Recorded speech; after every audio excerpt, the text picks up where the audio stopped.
Some major updates today in the compound tirzepatide trial between the OFA and the FDA.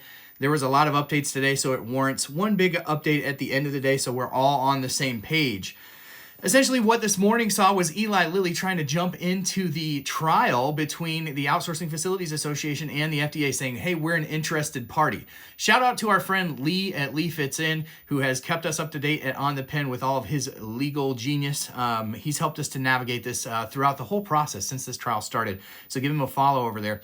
But essentially, if you are an interested party and there's a lawsuit going on, you can file to become a part of that lawsuit. That's exactly what Lilly has done here in defense of their largest product they have ever had, Tirzepatide. So Eli Lilly is telling the court, we have a vested interest in the outcome and we want to join it. So there was a timeline set early in the day on that. Around January 21st was when Eli Lilly was going to have to report back.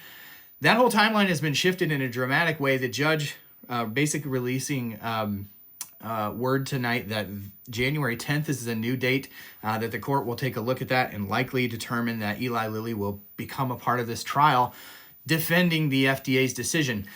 Now, sort of baked into that is the FDA's information that they submitted to the court with redactions about how they came to their determination that tirzepatide was off shortage. Eli Lilly filed some massive paperwork essentially defending their position that they have plenty of product to supply the market, including for future demand. In there are some trade secrets and redactions. The OFA is actually going to get a chance to take a look at that without the redactions, so that's all baked into this as well. And then when the trial inevitably moves forward after January 10th, we will be looking at another date where the court could actually make an impact on what happens to compound tirzepatide for the duration of the trial. The goal of the Outsourcing Facilities Association at this point is likely going to have the court agree to a preliminary injunction against the FDA. This is fancy lawyer speak for basically allowing compounders to continue to compound during the trial and the FDA to not really have any teeth behind any enforcement for the duration of the trial, which could last up to a year. This would be a huge blow to Eli Lilly, obviously a huge win for patients relying on compounded versions of tirzepatide.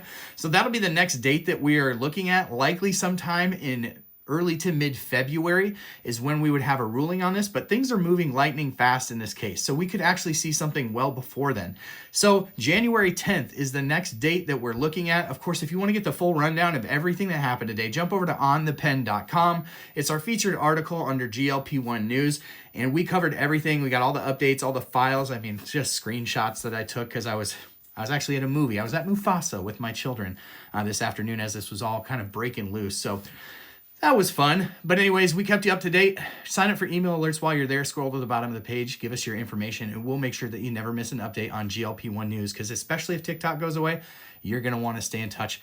That's how we're going to do it. Hopefully you'll do that. Thank you for being here. Thank you for being the best part of what we do at On the Pen. Share this with a friend.